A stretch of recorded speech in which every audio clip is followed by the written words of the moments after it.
ಜೀನಾಗೆ ಸಂಪಾದಕತ್ವದಲ್ಲಿ ಜಿಎನ್ಎಸ್ news Sagar ಸುತ್ತದ ಆಚೆ ಈಚೆ ಸೋಮವಾರದ ನ್ಯೂಸ್ ಅಪ್ಡೇಟ್ಗೆ ತಮಗೆ ಸ್ವಾಗತ. ಮುಖ್ಯಾಂಶಗಳು: ಸಾಗರ ವರದಹಳ್ಳಿ ರಸ್ತೆಯ ಪವಿತ್ರವನ ಅಪವಿತ್ರವಾಗುತ್ತಿದೆಯಾ? ಸೂಕ್ತ ರಕ್ಷಣೆ ಸೌಲಭ್ಯವಿಲ್ಲದೆ ಸೊರಗುತ್ತಿದೆಯಾ? ಅನೈರ್ಮಲ್ಯ, ಕುಡಿಯುವ ನೀರು, ಶೌಚಾಲಯ ಸಮಸ್ಯೆ ತುಕ್ಕು ಹಿಡಿಯುತ್ತಿರುವ ಆಟಿಕೆ. ಅರಣ್ಯ ಇಲಾಖೆ ಪವಿತ್ರವನದ ಪಾವಿತ್ರತೆ ಕಾಪಾಡಲು ಪರಿಸರ ತಜ್ಞ ಅಖಿಲೇಶ್ ಚಿಪ್ಳಿ, ಗ್ರಾಮ ಪಂಚಾಯಿತಿ ಮಾಜಿ ಉಪಾಧ್ಯಕ್ಷ ಗಿರೀಶ್ ಸಕ್ರೆ ಮನವಿ. ಜನ್ನತ್ ನಗರ 136 ಕುಟುಂಬಗಳಿಗೆ ಈಸ್ವತ್ತು ಕೊಡಲು ಒತ್ತಾಯಿಸಿ ನಾಗರಿಕ ವೇದಿಕೆ ಪ್ರತಿಭಟನೆ. ಈಸ್ವತ್ತುಗೆ ಸತಾಯಿಸುತ್ತಿರುವ ನಗರಸಭೆ ವಿರುದ್ಧ ಶ್ರೀನಿವಾಸ್ ಸತೀಶ್ ಆಕ್ರೋಶ. ಸಾಗರ ಉಪವಿಭಾಗೀಯ ಆಸ್ಪತ್ರೆಯಲ್ಲಿ ವೈದ್ಯ ಸಿಬ್ಬಂದಿ ಕೊರತೆ, ಆಧುನಿಕ ಯಂತ್ರೋಪಕರಣ ಅಲಭ್ಯ. ಆಸ್ಪತ್ರೆಯ ಅಭಿವೃದ್ಧಿ ಕಡೆ ಗಮನ ಹರಿಸಿ ಎಂದು ನ್ಯಾಯವಾದಿ ರಾಜಶೇಖರ್ ಶಾಸಕರಿಗೆ ಮನವಿ. ಈಗ ಸುದ್ದಿಯ ವಿವರ. ಸಾಗರ ವರದಹಳ್ಳಿ ರಸ್ತೆಯಲ್ಲಿರುವ ಉದ್ಯಾನವನ ಅನೈತಿಕ ಚಟುವಟಿಕೆಗಳ ತಾಣವಾಗಿದೆ. ಹಗಲು ಪ್ರೇಮಿಗಳಿಗೆ ಲವ್ ಸ್ಪಾಟ್ ಆಗಿ, ರಾತ್ರಿ ಕುಡುಕರಿಗೆ ಎಣ್ಣೆ ಪಾರ್ಟಿ ಮಾಡುವ ತಾಣವಾಗಿ ರೂಪುಗೊಂಡಿರುವ ಅರಣ್ಯ ಇಲಾಖೆಯ ಪವಿತ್ರವನ ತನ್ನ ಮೂಲಾರ್ಥವನ್ನು ಕಳೆದುಕೊಂಡು ಅಪವಿತ್ರವನ ಎಂಬ ಕುಖ್ಯಾತಿಗೆ ಪಾತ್ರವಾಗಿದೆ. ಸಾಗರ ಪಟ್ಟಣದ ವರದಹಳ್ಳಿ ರಸ್ತೆಯ ಹೆಲಿಪ್ಯಾಡ್ ಎದುರಿನಲ್ಲಿ ಸುಮಾರು 35 ಎಕರೆ ಪ್ರದೇಶದಲ್ಲಿ ಅರಣ್ಯ ಇಲಾಖೆ 1989ರಲ್ಲಿ ಸುಂದರ ಉದ್ಯಾನವನ ನಿರ್ಮಿಸಿದೆ.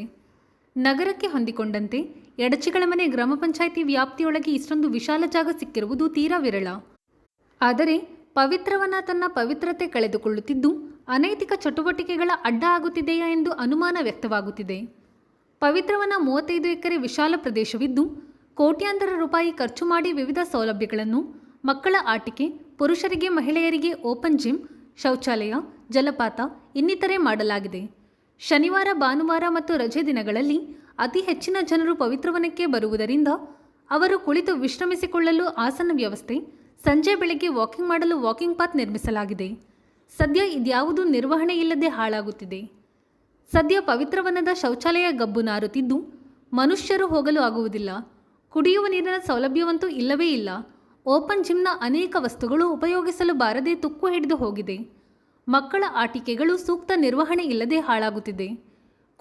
ಕೋಟ್ಯಾಂತರ ರೂಪಾಯಿ ವೆಚ್ಚದಲ್ಲಿ ನಿರ್ಮಿಸಿರುವ ಫೆನ್ಸಿಂಗ್ಗಳು ಕಾಲಕಾಲಕ್ಕೆ ಬಣ್ಣದ ವ್ಯವಸ್ಥೆ ಕಾಣದೆ ತುಕ್ಕು ಹಿಡಿದು ಕಳಚಿ ಬೀಳುವ ಸ್ಥಿತಿಯಲ್ಲಿದೆ. ವಾಕಿಂಗ್ ಪಾತ್ಗಳ ಮೇಲೆ ಆಳೆತ್ತರದ ಹುಲ್ಲು ಬೆಳೆದು ನಿಂತಿದೆ. ಎಲ್ಲೆಂದರಲ್ಲಿ ಹುತ್ತ ಬೆಳೆದಿದ್ದು ಮಕ್ಕಳು ಉದ್ಯಾನವನದಲ್ಲಿ ನಿರ್ಭೀತಿಯಿಂದ ಓಡಾಡಲು ಹೆದರುವ ಸ್ಥಿತಿ ನಿರ್ಮಾಣವಾಗಿದೆ. ಅತ್ಯಂತ ಸುಂದರವಾಗಿ ಜಲಪಾತ ಮಾದರಿ ನಿರ್ಮಿಸಲಾಗಿದ್ದು ಅಲ್ಲಿ ನೀರು ಹರಿಯದೆ ಹುಲ್ಲು ಬೆಳೆಯುತ್ತಿದೆ. ಈ ಕುರಿತು ಪರಿಸರ ತಜ್ಞ ಅಖಿಲೇಶ್ ಚಿಪ್ಳಿ, ಎಡಚಗಳ ಮನೆ ಗ್ರಾಮ ಪಂಚಾಯಿತಿ ಉಪಾಧ್ಯಕ್ಷ ಗಿರೀಶ್ ಹೆಗಡೆ ಹಕ್ರೆ ಮಾತನಾಡಿದ್ದಾರೆ. ನಮಸ್ಕಾರ. ವರದಹಳ್ಳಿ ರಸ್ತೆಯಲ್ಲಿರ್ತಕ್ಕಂಥ ಅರಣ್ಯ ಇಲಾಖೆಗೆ ಸೇರಿದ ಪವಿತ್ರವನ ಸುಮಾರು ಒಂದು 35 ಎಕರೆ ಜಾಗ ಇದೆ. ಬಹಳ ಪೇಟೆಗೆ ತೀರಾ ಹತ್ತಿರವಾಗಿರ್ತಕ್ಕಂಥ ಪ್ರದೇಶವನ್ನು ಅರಣ್ಯ ಇಲಾಖೆ ಪ್ರಾರಂಭ ಏನೋ ಮಾಡಿದೆ.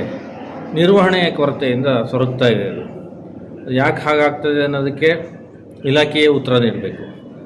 ಅಲ್ಲಿ ಮೊನ್ನೆ ಕೂಡ ಒಬ್ಬರು ಫೇಸ್ಬುಕ್ನಲ್ಲಿ ಬರೆದಿದ್ದರು, ಒಳಗೆ ಹೋಗೋಕ್ಕಾಗೋದಿಲ್ಲ, ಅಲ್ಲಿ ಅಷ್ಟು ಅನೈತಿಕ ಚಟುವಟಿಕೆಗಳು ನಡೀತವೆ, ಸ್ವಚ್ಛತೆ ಕೊರತೆ ಇದೆ, ಹೀಗೆಲ್ಲ ಇದೆ. ಅವರು ಈ ಹಿಂದೆ ಕೂಡ ಕೆಲವರು ಅದನ್ನು ನೋಡ್ಲಿಕ್ಕೆ ಹೋದವ್ರ ಹತ್ರ ಟಿಕೆಟನ್ನು ಹರಿದು ಹಣವನ್ನು ವಸೂಲಿ ಮಾಡ್ತಾಯಿದ್ರು. ಖಂಡಿತವಾಗಿಯೂ ಮಾಡ್ಬೋದು. ಅದನ್ನು ಆ ಹಣ ಸದುಪಯೋಗವಾಗಬೇಕು, ಅದರ ನಿರ್ವಹಣೆಗೆ ಬಳಸಬೇಕು. ಇನ್ನೊಂದು ಮುಖ್ಯವಾದದ್ದೇನು ಅಂತಂದರೆ ಅಲ್ಲಿ ನೀರಿನ ಕೊರತೆ ಇದೆ ಅಂತ ಹೇಳಲಾಗ್ತಾ ಇದೆ. ಆದರೆ ಸಾಗರಕ್ಕೆ ಕುಡಿಯುವ ನೀರನ್ನು ಶರಾವತಿ ಹಿನ್ನೀರಿನಿಂದ ತರ್ತಾ ಇದೆ. ಅಲ್ಲೇ ವನಶ್ರೀ ಶಾಲೆ ಹತ್ರನೇ ಅದು ಸಂಸ್ಕರಣಾ ಘಟಕನೂ ಇದೆ. ಆ ಸಂಸ್ಕರಣೆಯ ಸಮಯದಲ್ಲಿ ಅಪಾರ ಪ್ರಮಾಣದ ನೀರು ಅಲ್ಲಿ ಇದಾಗ್ತಾಯಿದೆ, ವೇಸ್ಟ್ ಆಗ್ತಾಯಿದೆ. ಆ ನೀರನ್ನು ಬಳಸ್ಕೊಂಡು ಪವಿತ್ರವನಕ್ಕೆ ಒಂದು ಸೋಲಾರ್ ಪಂಪನ್ನು ಹಾಕಿ ಆ ನೀರನ್ನು ಪವಿತ್ರವನದ ಪ್ರದೇಶಕ್ಕೆ ಬಳಸಿದರೆ ಅದ್ಭುತವಾಗಿ ಅಭಿವೃದ್ಧಿ ಮಾಡ್ಬೋದು. ಅದನ್ನು ಅಂದರೆ ಮಾದರಿಯಾಗಿ ರಾಜ್ಯದಲ್ಲೇ ಒಂದು ಮಾದರಿಯಾಗಿ ಒಂದು ಅರಣ್ಯ ಇಲಾಖೆಯಿಂದ ಒಂದು ವನವನ್ನು ನಿರ್ಮಾಣ ಮಾಡ್ಬೋದು. ನಾವು ಎಷ್ಟೋ ಹಿಂದೆ ಅಲ್ಲಿ ಗಿಡಗಳನ್ನು ನೆಟ್ಟಿದ್ವಿ, ಅದು ಪೋಷಣೆ ಸಾಕಾಗದೆ ಸೊರಗ್ತಾ ಇದ್ದಾವೆ. ಮತ್ತು ಆ ಭಾಗ ಕಾಟಿಗಳು ಓಡಾಡ್ತಕ್ಕಂಥ ಜಾಗವೂ ಹೌದು. ಅಲ್ಲಿ ನಿರಂತರವಾಗಿ ಕಾಟಿಗಳ ಪಥ ಅದು. ಅವಕ್ಕೂ ಒಂದಿಷ್ಟು ಒಳಭಾಗದಲ್ಲಿ ನೀರಿನ ವ್ಯವಸ್ಥೆಗಳನ್ನು ಬೇಸಿಗೆಯಲ್ಲಿ ಮಾಡೋದು, ಇದೆಲ್ಲ ಒಂಥರ ಜನರಿಗೆ ಆಕರ್ಷಕವಾಗಿ ಕಾಣ್ತದೆ. ದಯವಿಟ್ಟು ಇದನ್ನ ಮುಂದಿನ ದಿನಗಳಲ್ಲಿ ಶಾಸಕರ ನೇತೃತ್ವದಲ್ಲಿ, ನಗರಸಭೆಯ ಸಹಯೋಗದಲ್ಲಿ ಇದನ್ನು ಮಾಡಲಿಕ್ಕೆ ಸಾಧ್ಯ ಆದರೆ ತುಂಬ ಒಳ್ಳೆಯದು. ಹಾಗಾಗಲಿ ಅಂತ ಹಾರೈಸ್ತೇನೆ. ವರದಹಳ್ಳಿ ರಸ್ತೆಯ ಪವಿತ್ರವನದ ಪ್ರದೇಶ ಎಡಜಿಗಳೆ ಮನೆ ಪಂಚಾಯಿತಿಯ ವ್ಯಾಪ್ತಿಗೆ ಬರುತ್ತದೆ. ಈ ಒಂದು ಪವಿತ್ರವನದ ದುರವಸ್ಥೆಯ ಬಗ್ಗೆ ಈಗಾಗಲೇ ಹಲವು ಬಾರಿ ಗ್ರಾಮ ಸಭೆಗಳಲ್ಲಿ ಸಂಬಂಧಪಟ್ಟ ಇಲಾಖೆಗಳನ್ನು ಕರೆಸಿ ಮತ್ತು ಅರಣ್ಯ ಇಲಾಖೆಯವರನ್ನು ಕರೆಸಿ ಅವರನ್ನು ಎಚ್ಚರಿಸಿ ದುರವಸ್ಥೆಯ ಬಗ್ಗೆ ಗಮನ ಹರಿಸಲಿಕ್ಕೆ ಹೇಳಿದ್ವಿ. ಆದರೆ ಈ ಬಗ್ಗೆ ಅವರು ಯಾವುದೇ ಕ್ರಮವನ್ನು ತೆಗೆದುಕೊಂಡಿಲ್ಲ. ಇಲ್ಲಿ ಸಿಬ್ಬಂದಿಗಳ ಕೊರತೆ ಇದೆ. ನಿತ್ಯ ನಿರ್ವಹಣಾ ಸಿಬ್ಬಂದಿಗಳ ಸಂಖ್ಯೆಯನ್ನು ಹೆಚ್ಚಳ ಮಾಡಬೇಕು. ಹಾಗೂ ಶನಿವಾರ ಮತ್ತು ಭಾನುವಾರ ಇಲ್ಲಿ ತುಂಬ ಜನ ಪ್ರವಾಸಿಗರು ಬರ್ತಾರೆ. ಸಾಗರದ ಪೇಟೆಯಿಂದ ಮತ್ತು ಹೊರಭಾಗದಿಂದ ತುಂಬ ಜನ ಬರ್ತಾರೆ. ಆ ಸಮಯದಲ್ಲಿ ಶುಚಿತ್ವದ ಕೊರತೆ ಆಗ್ತದೆ, ನಿರ್ವಹಣೆಯ ಕೊರತೆ ಆಗ್ತದೆ. ಮತ್ತು ದೊಡ್ಡವರು ಮಕ್ಕಳಿಗಾಗಿ ಇರುವಂಥ ಆಟದ ವಸ್ತುಗಳನ್ನು ದೊಡ್ಡವರು ಅದನ್ನು ಉಪಯೋಗಿಸಿ ಹಾಳು ಮಾಡ್ತಾ ಇದ್ದಾರೆ. ತುಂಬ ಆಟದ ವಸ್ತುಗಳು ಈಗ ಹಾಳಾಗಿ ನಿಂತಿದೆ. ಇದನ್ನೆಲ್ಲ ಸರಿ ಮಾಡಬೇಕು ಅಂದರೆ ಶನಿವಾರ ಮತ್ತು ಭಾನುವಾರ ಹೆಚ್ಚಿನ ಸಿಬ್ಬಂದಿಗಳನ್ನು ಅರಣ್ಯ ಇಲಾಖೆಯವರು ಇಲ್ಲಿ ನಿಯೋಜಿಸಿದರೆ ತುಂಬ ಒಳ್ಳೆಯದಾಗ್ತದೆ. ಹಾಗೆಯೇ ನೀರಿನ ಸಮಸ್ಯೆಗೆ ಆ ತರಹದ್ದೇನಿಲ್ಲ. ಅವರು ನಮ್ಮ ಕುಡಿಯುವ ನೀರಿನ ನಮ್ಮ ಸಾಗರ ಪಟ್ಟಣಕ್ಕೆ ಒಂದು ನಡೀತಾ ಇರುವಂಥ ಕುಡಿಯುವ ನೀರಿನ ಯೋಜನೆಯನ್ನು ಸರಿಯಾಗಿ ಬಳಸ್ಕೊಂಡ್ರೆ, ಇನ್ನೆರಡು ಪಂಪನ್ನು ಹೆಚ್ಚು ಹಾಕ್ಕೊಂಡ್ರೆ, ಈಗ ಆಲ್ರೆಡಿ ಅವರು ಬಾವಿ ತೆಗೆದಿದ್ದಾರೆ. ತೆಗೆದಲ್ಲಿಂದ ಕುಡಿಯುವ ನೀರಿನ ಪೂರೈಕೆ ಮಾಡ್ಕೊಳ್ತಾ ಇದ್ದಾರೆ. ನೀರಿನ ಪೂರೈಕೆ, ಆ ನೀರಿನ ಪೂರೈಕೆ ಇನ್ನೊಂದೆರಡು ಪಂಪ್ ಹೆಚ್ಚನ್ನು ಹಾಕಿದರೆ ಅಥವಾ ಹೆಚ್ಚಿನ ಅಶ್ವಶಕ್ತಿಯ ಪಂಪನ್ನು ಹಾಕಿದರೆ ಅವರು ಆ ಸಮಸ್ಯೆಯನ್ನು ಬಗೆಹರಿಸಿಕೊಳ್ಬಹುದು. ಮುಖ್ಯವಾಗಿ ಸಿಬ್ಬಂದಿಯನ್ನು ಸಾಗರ ಪಟ್ಟಣ ಸಮೀಪದ ಅರಳಿಕೊಪ್ಪ ಗ್ರಾಮದ ಜನ್ನತ್ ನಗರದ 136 ಕುಟುಂಬಗಳಿಗೆ ಈ ಸ್ವತ್ತು ಮಾಡಿಕೊಡುವಂತೆ ಒತ್ತಾಯಿಸಿ ಸೋಮವಾರ ನಾಗರಿಕ ಹೋರಾಟ ವೇದಿಕೆ ವತಿಯಿಂದ ನಗರಸಭೆ ಎದುರಿನ ಅಂಬೇಡ್ಕರ್ ಪುತ್ಥಳಿ ಎದುರು ಪ್ರತಿಭಟನೆ ನಡೆಸಲಾಯಿತು. ಪ್ರತಿಭಟನೆ ಉದ್ದೇಶಿಸಿ ಪುರಸಭೆ ಮಾಜಿ ಅಧ್ಯಕ್ಷ ತೀನಾ ಶ್ರೀನಿವಾಸ್, ಸಾಮಾಜಿಕ ಕಾರ್ಯಕರ್ತ ಸತೀಶ್ ಕೆ ಮಾತನಾಡಿದರು. ಶ್ರೀಧರ್ ಜೋಗಿ, ಅಶ್ವಿನಿ ಹೆಗಡೆ, ಬಾಷಾ ಸಾಬ್, ಫಿರ್ದೋಸ್, ಮುನಾವರ್, ಯಶೋಧ, ಸಾದಿಕ್, ಅಸ್ಫಾಕ್, ಗೋಪಿ, ಸಂತೋಷ್ ಇನ್ನಿತರರು ಈ ಸಂದರ್ಭದಲ್ಲಿ ಹಾಜರಿದ್ದರು. ಕೆಲವರು ಮಾತ್ರ ಉಳಿದವರು ಎಲ್ಲರೂ ಕಂದಾಯವನ್ನು ಕಟ್ತಾ ಇದ್ದಾರೆ. ಕಳೆದ 8 ವರ್ಷದಿಂದ ಫಾರಂ ನಂಬರ್ 3 ಅಂತ ಇತ್ತವಾಗ. ಫಾರಂ ನಂಬರ್ 3 ಅಂದ್ರೆ ಟ್ಯಾಕ್ಸ್ ಪೇ ರೆಸಿಪ್ಟ್ ಅಷ್ಟೇ, ಕಂದಾಯ ಕಟ್ಟಿದ್ದಕ್ಕೆ ರಸೀದಿ. ನಮ್ಮ ದೇಶದ ಸುಪ್ರೀಂ ಕೋರ್ಟು, ಹೈಕೋರ್ಟು ಒಂದು ಆದೇಶ ಮಾಡಿದೆ ಗೊತ್ತಾ? ಇಲ್ಲಿದ್ದರು ಕೇಳ್ಕೊಂಡ್ರೆ ಏನು ಆದೇಶ ಮಾಡಿದೆ ಅಂದ್ರೆ, ಯಾರು ಬರೇ ಕಾಲಂದ್ರೆ ಆಮೇಲೆ ಏನ್ ಮಾಡಿದ್ರು, ಯಾರು ಕಾಸು ಕೊಟ್ಟವ್ರಿಗೆ ಕೆಲವರು ಕೆಲಸ ಮಾಡ್ಕೊಡೋರು ಇದ್ದಾರೆ ಇಲ್ಲಿ ಮುನ್ಸಿಪಾಲಿಟಿ. ಕೆಲವರು, ಎಲ್ಲರ ಬಗ್ಗೆ ಹೇಳಲ್ಲ, ಕೆಲವರು ಒಳ್ಳೆಯವರು ಇದ್ದಾರೆ. ಹೆಚ್ಚು ಕಡಿಮೆ ಆದ್ರೆ ನಗರಸಭೆನೇ ಯಾರ್ದಾರು ಹೆಸರಿಗೆ ಬರೆಯೋರು ಧೈರ್ಯ ಮಾಡೋರು ಕೆಲವರು ಇದ್ದಾರೆ ಅಂತ ನಾನು ಹೇಳಿದ್ದೀನಿ. ಈ ನಗರಸಭೆನೇ ಯಾರಿಗಾರು ಮಾರಾಟ ಮಾಡಕ್ಕೆ ಇದ್ದವರು ಅಂತ. ಯಾಕೆ ಈ ಮಾತು ಹೇಳ್ತೇನೆ ಅಂದ್ರೆ, ನಾನು ಅತ್ಯಂತ ಜವಾಬ್ದಾರಿಯುತ ಮನುಷ್ಯ. 21 ವರ್ಷ ಕೌನ್ಸಿಲರ್ ಆದವರು ನೋಡಿದ್ರೆ, 4 ವರ್ಷ ಅಧ್ಯಕ್ಷ ಆದವರು. ನಮ್ಮ ಪೀರಿಯಡ್ ಅಲ್ಲಿ ಇಡೀ ರಾಜ್ಯದ ಆ ಮಟ್ಟಕ್ಕೆ ಇವತ್ತು ಇಲ್ಲಿ ಆಡಳಿತ ಬಂದಿದೆ. ಯಾವುದೇ ಕೆಲಸ, ಜನಸಾಮಾನ್ಯರ ಕೆಲಸ, ನಾ ಗಂಟಾಕೋಚವಾಗಿ ಹೇಳ್ತೀನಿ, ಒಂದು ಟಪಾಲಲ್ಲಿ ಒಂದು ಅರ್ಜಿ ಕೊಟ್ಬಿಟ್ರೆ ಅದನ್ನ ನೀವು ಸುಮ್ಮನೆ ಅರ್ಜಿ ಕೊಟ್ಟಿದ್ದೀವಿ ಅಂತ ಸುಮ್ಮನಿದ್ರೆ 1 ಅಲ್ಲ 2 ತಿಂಗಳಲ್ಲ 3 ತಿಂಗಳಾದ್ರೆ ಈ ಕೆಲಸ ಆಗಲ್ಲ. ಹೌದಲ್ರಿ? ಈಗ ಮೊನ್ನೆ MLA ಹೇಳಿದ್ದಾರೆ, ಬ್ರೋಕರ್ಗಳು ಭಾರಿ ಜನ ಇದ್ದಾರೆ, ಅವ್ರನ್ನ ಸೇರಿಸ್ಬೇಡ್ರಿ ಅಂತ 3 ಸರಿ MLA ಹೇಳಿದ್ದಾರೆ. MLA ಹೇಳಿದ ಹೌದಂತ ನಂಬತ್ತೋ ಇಲ್ಲ ಅಂತ ನಂಬತ್ತನೋ? MLA ಜನರಿಂದ ಗೆದ್ದಿದ್ದಾರೆ, ಅವರೇ ಆಡಳಿತ ಮಾಡಾರೆ. ಇಲ್ಲಿ ಬ್ರೋಕರ್ಗಳಿದ್ದಾರೆ, ಹುಷಾರಾಗ್ತಾರೆ. ಮತ್ತೊಂದು ದಿನ ಹೇಳ್ತಾರೆ ಅವ್ರು ಯಾರೋ ರೆವಿನ್ಯೂ ಆಫೀಸರು ಇನ್ನೊಬ್ರು ಕೆಲಸನೇ ಮಾಡಲ್ಲ, ಅವ್ರಿಗೆ ನಿಮ್ಗೆಲ್ಲರನ್ನು ಸಸ್ಪೆಂಡ್ ಮಾಡ್ತೀನಿ, ಟ್ರಾನ್ಸ್ಫರ್ ಮಾಡ್ತೀನಿ ಅಂತ MLA ಹೇಳ್ತಾರೆ. ಅದು ಹೇಳಿದ್ರು MLAಗೂ ಬೆಲೆ ಕೊಡಲ್ಲ ಅಂದ್ರೆ ಇವರು ಎಷ್ಟು ಮಟ್ಟಿನ ಜನ ಅಂತ ಲೆಕ್ಕ. ಆ MLAನಾರು ಏನ್ ಮಾಡ್ಬೇಕು, ಬರೀ ಟೀಕೆ ಮಾಡೋದಲ್ಲ, 4 ಜನ ನೌಕರರು ಯಾರು ಜನರಿಗೆ ಹಿಂಡುತ್ತಾರೆ, ದುಡ್ಡು ತಗೊಂಡು ಮೋಸ ಮಾಡ್ತಾರೆ, ಮತ್ತು ಭಾರಿ ಒತ್ತಾಯ ಮಾಡಿ ಕೆಲಸನ ಮಾಡದೆ ಒತ್ತಾಯ ಮಾಡೇ ಕೆಲಸ ಮಾಡಬೇಕು, ಅವರಿಗೆ ಕೆಲಸ ಮಾಡಲ್ಲ ಅಂತ ಇದಾರಲ್ಲ, ಒಂದು 4 ಜನಕ್ಕೆ 2 ಜನಕ್ಕೆ ಸಸ್ಪೆಂಡ್ ಮಾಡ್ಬೇಕು MLA ತಾಕತ್ತಿದ್ರೆ. ಏನ್ರಿ MLA ಅಂದ್ರೆ ಕಾಗೋಡು ತಿಮ್ಮಪ್ಪನವರು ಬೆಂಗಳೂರಿಂದ ಸಾಗರಕ್ಕೆ ಬಂದು ಬೆಳಗಿನ ಜಾವ ಬಂದಿದ್ದಾರೆ ಅಂದ್ರೆ ನಿದ್ದೆ ಬುದ್ಧಿ ಬಿಟ್ಟು ಎಲ್ಲ ರೆಡಿ ಆಗ್ತಿದ್ರಿ ಎಲ್ಲ ಆಫೀಸಲ್ಲಿ. ಜನ್ನತ್ ನಗರದವ್ರು ಅಂತಲ್ಲ, ಇಡೀ ಊರಿಗೆ ನಗರಸಭೆ ಆಡಳಿತ ಹೊರೆಯಾಗಿದೆ. ಇಡೀ ಊರಿನ ಜನ ಇವತ್ತು ನಾಗರಿಕರು ನಗರಸಭೆ ಆಡಳಿತದಿಂದ ವ್ಯಥೆ ಪಡ್ತಾ ಇದ್ದಾರೆ. ಯಾವ ಕೆಲಸಗಳು ಅಭಿವೃದ್ಧಿ ಕೆಲಸ ಆಗ್ತಾ ಇಲ್ಲ. ಸ್ವಚ್ಛತೆ ಮಾಡ್ತಿದಾರ, ಕ್ಲೀನಿಂಗು, ಚರಂಡಿಲೆಲ್ಲ ಗಿಡ ಬೆಳೆದಿದೆ.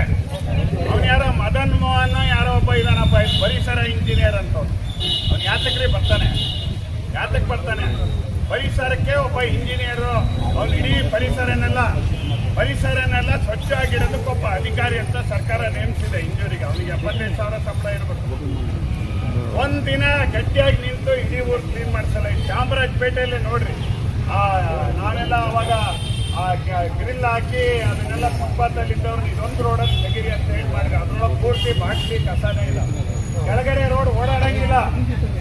ಪೇಟೆ ಮಧ್ಯಾಹ್ನ ಹಿಂಗಾದ್ರೆ ಜನ್ನತ್ ನಗರ, ಶಿವಪ್ನಾಯಕ್ ನಗರ, ನೆಹರು ನಗರ, ಅಂಡೆಕೊಪ್ಪ, ಎಲ್ಬಿ ನಗರ, ಗೋಪಾಲ್ಗೌಡ್ ನಗರ, ಬೇರೆ ಏರಿಯಾದಲ್ಲಿ ಏನು ಪರಿಸ್ಥಿತಿ ಆಗಿರ್ಬೋದು. ನಮ್ಮ ಬೇಡಿಕೆ ಏನೂ ಇಲ್ಲ. ನಾವು ಯಾವ ಅಧಿಕಾರಿಗಳ ಬಗ್ಗೆ ನಮಗೆ ಬೇಸರ ಇಲ್ಲ. ಆದರೆ 8 ವರ್ಷದಿಂದ ನೀವು ಸತಾಯಿಸ್ತಾ ಇದ್ದೀರಲ್ಲ, 8 ವರ್ಷದಿಂದ ಈ ಒಂದು ಕಡು ಬಡವರಿಗೆ ಆ ಭಾಗದಲ್ಲಿ ಯೋಚನೆ ಮಾಡಿದರೆ ಭಾರಿ ಬೇಸರ ಆಗುತ್ತೆ. ಅಲ್ಲಿರ್ತಕ್ಕಂಥವ್ರು ಎಲ್ಲರೂ ಕೂಲಿ ಕಾರ್ಮಿಕರು. ಅವರ ಮನೆ ನೋಡಿಬಿಟ್ರೆ ನಿಮಗೆ ಪತ್ರಕರ್ತರಿಗೆ ಬೇಸರ ಆಗುತ್ತೆ. ನೀವು ಬಂದು ನೋಡಿದ್ದೀರಿ ಅಂದ್ಕೊಂಡಿದ್ದೀನಿ. ಅಂಥ ಕಡು ಬಡವರಿಗೆ ಈ ರೀತಿಯ ತೊಂದರೆ ಕೊಡಬೇಕಾ ಅಂತಕ್ಕಂಥ ಪ್ರಶ್ನೆ ಇಲ್ಲಿ ಉದ್ಭವ ಆಗ್ತಾ ಇದೆ. ಯಾಕೆ ಈ ಮಾತನ್ನ ಹೇಳ್ತಾ ಇದ್ದೀನಿ ಅಂದ್ರೆ, 8 ವರ್ಷಗಳಿಂದ ದಿನಂಪ್ರತಿ ಆ ಕಚೇರಿಗೆ ಒಬ್ಬರಲ್ದಿದ್ರು ಒಬ್ರು, ಯಾರಾದ್ರೂ ಒಬ್ರು ಇದ್ದೇ ಇರ್ತಾರೆ. ಅಣ್ಣ ಯಾರು ಮಾತಾಡ್ತಾರೆ, ಬಂದವರು ಕೂರ್ತಾರೆ. ಕಚೇರಿಗೆ ದಿನಂಪ್ರತಿ ಬರ್ತಾರೆ. ಅವರಿಗೆ ಒಂದು ಗುಮ್ಮವನ್ನ ತೋರಿಸ್ತಕ್ಕಂಥದ್ದು, ಹೆದರಿಕೆಯನ್ನ ಹುಟ್ಟಿಸ್ತಕ್ಕಂಥ ಕೆಲಸವನ್ನ ನಗರಸಭೆಯ ಅಧಿಕಾರಿಗಳು, ಕೇಸ್ ವರ್ಕರ್ಗಳು ಮಾಡ್ತಾ ಇದ್ದಾರೆ. ಏನ್ ಮಾಡ್ತಾ ಇದ್ದಾರೆ ಅಂದ್ರೆ, ಈಗಾಗಲೇ ನೋಟಿಸ್ ಬಂದ್ಬಿಟ್ಟಿದೆ, ಇವೆಲ್ಲ ತೆರವು ಮಾಡಬೇಕಲ್ಲಿಂದ, ತೆರವುಗೊಳಿಸ್ತಕ್ಕಂಥ ಸಮಯ ಬಂದಿದೆ. ಈ ಸೊತ್ತು ಕೊಡ್ಲಿಕ್ಕೆ ನಮಗೆ ಯಾವುದೇ ಆದೇಶ ಇಲ್ಲ, ಈ ಸೊತ್ತು ಕೊಡಬಾರ್ದು ಅಂತ ಹೇಳಿ ನಮ್ಗೆ ಯಾವುದೋ ನೋಟಿಸ್ ಬಂದಿದೆ, ನಮಗೆ ತೋರಿಸಿಲ್ಲ ಇಲ್ಲಿವರೆಗೂ. ಗುಮ್ಮವನ್ನ ತೋರಿಸ್ತಕ್ಕಂಥ ಕೆಲಸವನ್ನ ಮಾಡ್ತಾ ಇದ್ದಾರೆ. 965 ಪ್ರಕರಣ, ಅದರ ಜೊತೆಯಲ್ಲಿ 865 ಪ್ರಕರಣ, ಅದರ ಜೊತೆಯಲ್ಲಿ 600 ಪ್ರಕರಣ. ಈ 3 ಪ್ರಕರಣಗಳಲ್ಲಿ ಸರ್ಕಾರಕ್ಕೆ ಅರ್ಜಿಯನ್ನು ಕಳಿಸಿದ್ರಲ್ಲಿ ಈ ಭಾಗದ ನಿವಾಸಿಗಳ ಸ್ವಲ್ಪ ಏನು ಸೇಫ್ ಸರ್ಟಿಫಿಕೇಟ್ ಮಂಜೂರಾತಿ ಬಂದಿತ್ತು. 90-91ರಲ್ಲಿ ಇವರು 79ರಲ್ಲೂ ಕೊಟ್ಟಿದ್ದಾರಂತ, ನನಗೆ ಗೊತ್ತಿಲ್ಲ. ಆದರೆ ಆ ವರ್ಷದಲ್ಲಿ ಯಾರ್ಯಾರಿಗೆ ಅವತ್ತು ಶಕ್ತಿ ಇತ್ತು ಅವರು ಹಕ್ಕುಪತ್ರವನ್ನು ಅಂದರೆ ರಿಜಿಸ್ಟರ್. ಸಾಗರ ಉಪವಿಭಾಗೀಯ ಆಸ್ಪತ್ರೆಯಲ್ಲಿನ ವೈದ್ಯ ಸಿಬ್ಬಂದಿ ಕೊರತೆ, ಮೂಲಭೂತ ಸೌಲಭ್ಯಗಳನ್ನು ಒದಗಿಸುವಂತೆ ಒತ್ತಾಯಿಸಿ ಸೋಮವಾರ ನಾಗರಿಕ ವೇದಿಕೆ ವತಿಯಿಂದ ವೈದ್ಯಾಧಿಕಾರಿಗಳಿಗೆ ಮನವಿ ಸಲ್ಲಿಸಲಾಯಿತು. ಈ ಸಂದರ್ಭದಲ್ಲಿ ವೇದಿಕೆ ಅಧ್ಯಕ್ಷ ಎಂ ರಾಜಶೇಖರ್ ಮಾತನಾಡಿದರು. ಈ ಸಂದರ್ಭದಲ್ಲಿ ಮಂಜಪ್ಪ ಗಾಂಧಿನಗರ, ರವಿ ಜಂಬಗಾರು, ಸತೀಶ್ ಗೌಡ, ಲೋಕೇಶ್, ಸುರೇಶ್ ಮಂಡ್ಯ, ಅಣ್ಣಪ್ಪ, ಕೃಷ್ಣಮೂರ್ತಿ, ಉಮೇಶ್ ಶುಂಟಿಕೊಪ್ಪ, ಶೇಖರ್, ಸುರೇಶ್ ಕಾರ್ಗಲ್, ಅಣ್ಣಪ್ಪ ಇನ್ನಿತರರು ಹಾಜರಿದ್ದರು. ಈ ದಿನ ನಾವು ಈ ಸಾಗರ ಉಪವಿಭಾಗೀಯ ಆಸ್ಪತ್ರೆಯ ಏನು ನ್ಯೂನತೆಗಳು, ಲೋಪದೋಷಗಳು ಮತ್ತು ಇಲ್ಲಿ ಮೂಲಭೂತ ಸೌಕರ್ಯಗಳ ಏನು ಕೊರತೆ, ನಮ್ಮ ಶಾಸಕರು ಏನು ಕೂಡ ಕ್ರಮ ತಗೊಳ್ಳಲ್ಲ. KDP ಮೀಟಿಂಗು, ಆ ಮೀಟಿಂಗ್, ಈ ಮೀಟಿಂಗಲ್ಲಿ ಹೇಳ್ತಾರೆ ಬಿಟ್ಟರೆ ಇಲ್ಲಿ ಅವ್ಯವಸ್ಥೆಗಳು ಏನೇನಾಗಿದೆ ಅನ್ನೋದ್ರ ಬಗ್ಗೆ ಶಾಸಕರು ಇಲ್ಲಿವರೆಗೂ ಕೂಡ ಏನು ಸ್ಪಂದಿಸ್ತಿಲ್ಲ. ಕೇವಲ ಅವರು ಪ್ರಚಾರಕ್ಕೋಸ್ಕರ ದಯವಿಟ್ಟು ಶಾಸಕರಿಗೆ ಮತ್ತು ಈ ಸರ್ಕಾರಕ್ಕೆ ನಾವು ಈ ಒಂದು ಮನವಿ ಮೂಲಕ ಎಚ್ಚರಿಕೆ ಏನು ಕೊಡ್ತಿದ್ದೀವಿ ಅಂದರೆ, ಸಾಗರ ಉಪವಿಭಾಗೀಯ ಆಸ್ಪತ್ರೆ ಸಿದ್ದಾಪುರ, ಶಿಕಾರಿಪುರ, ಹೊಸನಗರ, ಸೊರಬ ಮತ್ತು ಸಾಗರ ಈ ಒಂದು 5 ತಾಲೂಕುಗಳಿಂದ ಹೆಚ್ಚು ಕಡಿಮೆ ಒಂದು 5-6 ಲಕ್ಷ ಜನಸಂಖ್ಯೆಯ ಒಂದು ಪೇಷೆಂಟ್ಗಳು, ರೋಗಿಗಳು ಎಲ್ಲರೂ ಕೂಡ ಉಪವಿಭಾಗೀಯ ಆಸ್ಪತ್ರೆಗೆ ಒಂದು ದಾಖಲಾಗಿ ಚಿಕಿತ್ಸೆ ಪಡ್ತಾ ಇದ್ದಾರೆ. ಈ ಆಸ್ಪತ್ರೆಯಲ್ಲಿ ಈಗ ಕಳೆದ ಹಲವಾರು ವರ್ಷಗಳಿಂದ ಈ ಆಸ್ಪತ್ರೆಗೆ ಅಭಿವೃದ್ಧಿ ಮತ್ತು ಸಂಬಂಧಪಟ್ಟ ಯಾವುದೇ ಕಾರ್ಯಕ್ರಮಗಳನ್ನು ಕೂಡ ಅನುದಾನ ಕೂಡ ಸರಿಯಾಗಿ ಯಾವುದೇ ಶಾಸಕರು ಕೂಡ ಬಂದಿಲ್ಲ. ಈ ನಿಟ್ಟಿನಲ್ಲಿ ಇಲ್ಲಿ ಈಗ ಅವಶ್ಯಕತೆ ಇರ್ತಕ್ಕಂತಹ ಸ್ಕ್ಯಾನಿಂಗ್, USP ಸ್ಕ್ಯಾನಿಂಗ್ ಆಗಲಿ, CD ಸ್ಕ್ಯಾನಿಂಗ್ ಆಗಲಿ, ಮತ್ತು ಇಲ್ಲಿ ಬೆಡ್ಗಳ ವ್ಯವಸ್ಥೆ 100 ಬೆಡ್ಡಿಗೆ ಏರ್ಸಿದ್ವಿ, 200 ಬೆಡ್ಡಿಗೆ ಏರ್ಸಿದ್ವಿ ಅಂತ ಪೇಪರ್ ಸ್ಟೇಟ್ಮೆಂಟ್ ಕೊಡ್ತಾರೆ ಬಿಟ್ಟರೆ ಇಲ್ಲಿ ಮುಂದುವರೆದ ಭಾಗ ಏನು ಅನ್ನೋದ್ರ ಬಗ್ಗೆ ಶಾಸಕರು ಏನು ಉತ್ತರ ಕೊಡ್ತಾ ಇಲ್ಲ.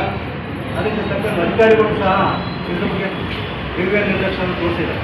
ಈ ನಿಟ್ಟಿನಲ್ಲಿ ಮೂಲಭೂತವಾಗಿ ನಮಗೆ ಆರೋಗ್ಯ ಸಮಸ್ಯೆ ಸಾಕಷ್ಟು ಜನರಿಗೆ ಆರೋಗ್ಯ ಸಮಸ್ಯೆ ಇದೆ.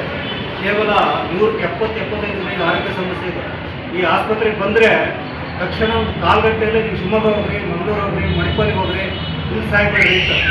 ಸಾಯಕ್ಕೂ ಕೂಡ ಇಲ್ಲಿ ಬಿಡಲ್ಲ. ಇಲ್ಲಿ ಇಲ್ಲಿ ಏನಾದರೂ ಪಾಪ ಬಡವ ಇಲ್ಲಿ ಬಂದು 3 ದಿನ ಔಷಧಿ ತಗೊಳ್ಳೋಣ ಅಂದರೆ ಈಗ ಯಾರು ಕೂಡ ಡಾಕ್ಟ್ರುಗಳು ಇಲ್ಲಿ ಇರಬೇಡ್ರಿ ಅಂತ. ಆದ್ದರಿಂದ ಈ ಆಸ್ಪತ್ರೆಗೆ ಹೆಚ್ಚಿನ ರೀತಿಯಲ್ಲಿ ಸೌಲಭ್ಯಗಳನ್ನು CT ಸ್ಕ್ಯಾನಿಂಗು ಮತ್ತು ನೀವು ಏನು ಡಾಕ್ಟರ್ಗಳ ಒಂದು ಕೊರತೆ ಇದೆ, ಬೆಡ್ಗಳ ಕೊರತೆ ಇದೆ, ಔಷಧಿಗಳು ಈಗ ಔಷಧಿಗಳೇ ಕೊಡಲ್ಲ. ನಾನು 15 ದಿನ ಹಿಂದೆ ಬಂದಾಗ ಪ್ಯಾರಾಸಿಟಮಲ್ ಔಷಧಿ ಇಲ್ಲ, ಇದ್ರದ್ದು ಔಷಧಿ ಇಲ್ಲ, ನೀವು ಹೊರಗಡೆ ತಗೊಳ್ರಿ ಅಂತ ಹೇಳ್ತಾರೆ. ಈ ರೀತಿ ಒಂದು ಅವ್ಯವಸ್ಥೆ ಸಾಗರದ ಸರ್ಕಾರಿ ಆಸ್ಪತ್ರೆಗೆ ಬಂದಿದೆ. ಇಲ್ಲೊಂದು ಮಹಿಳೆ ಬಂದು ಸ್ಕ್ಯಾನಿಂಗ್ಗಳನ್ನು ತೆಗೆದುಕೊಳ್ಬೇಕು ಅಂತ ಕೇಳಿದ್ದಾರೆ. ಅವರು ಪ್ರೈವೇಟ್ ಶಿವಮೊಗ್ಗ ಆಸ್ಪತ್ರೆಗೆ ಹೋಗಿ ಇದನ್ನೆಲ್ಲ ಮಾಡಿಸ್ಕೊಂಡು ಬರಬೇಕು. ಇಲ್ಲಿ ಶಾಸಕರು ಮತ್ತು ಇಲ್ಲಿ ಏನು ಆಡಳಿತ ಇದೆಯಲ್ಲ ಇದ್ರ ಬಗ್ಗೆ ದಿವ್ಯ ನಿರ್ಲಕ್ಷ್ಯ ಮಾಡ್ತಾ ಇದ್ದಾರೆ. ಕೂಡಲೇ ಇದ್ರ ಬಗ್ಗೆ ಇಲ್ಲೇ ಸರ್ಕಾರಿ ಆಸ್ಪತ್ರೆಯಲ್ಲಿ ಎಲ್ಲ ಸೌಲಭ್ಯಗಳು ಸಿಗೋದ್ರ ಬಗ್ಗೆ ನಾವು ಒತ್ತಾಯ ಮಾಡ್ತಾ ಇದ್ದೀವಿ. ಕೂಡಲೇ ಈ ನಿಟ್ಟಿನಲ್ಲಿ ತಾಲೂಕು ವೈದ್ಯಾಧಿಕಾರಿಗಳು ಈ ನಿಟ್ಟಿನಲ್ಲಿ ಗಂಭೀರವಾಗಿ ಚಿಂತನೆ ಮಾಡಬೇಕು. ಔಷಧಿಗಳು ಕೂಡ ಇಲ್ಲಿ ಸರಿಯಾಗಿ ಸಿಗ್ತಾ ಇಲ್ಲ, ಇಂಜೆಕ್ಷನ್ಗಳು ಔಷಧಿಗಳು ಸರಿಯಾಗಿ ಸಿಗ್ತಾ ಇಲ್ಲ. ಖಾಸಗಿ ಮೆಡಿಕಲ್ ಶಾಪ್ಗಳಿಗೆ ಇವರು ಮನೆ ಹೋಗ್ತಾ ಇದ್ದಾರೆ, ಬರ್ಕೊಡ್ತಾ ಇದ್ದಾರೆ. ದಯವಿಟ್ಟು ಈ ಬಗ್ಗೆ ಕೂಡಲೇ ಕ್ರಮವಹಿಸಿದ್ರೆ ಮುಂದಿನ ಒಂದು 15 ದಿನದಲ್ಲಿ ನಾವು ಇದೇ ಆಸ್ಪತ್ರೆಯಲ್ಲಿ ಧರಣಿ ಕಾರ್ಯಕ್ರಮವನ್ನು ಹಮ್ಮಿಕೊಳ್ತೀವಿ. ಇದು ಸೋಮವಾರದ ಸಮಗ್ರ ಸುದ್ದಿ. ನಿರಂತರ ಸುದ್ದಿಗಾಗಿ ನೋಡ್ತಾ ಇರಿ GNS ನ್ಯೂಸ್. ನಮಸ್ಕಾರ.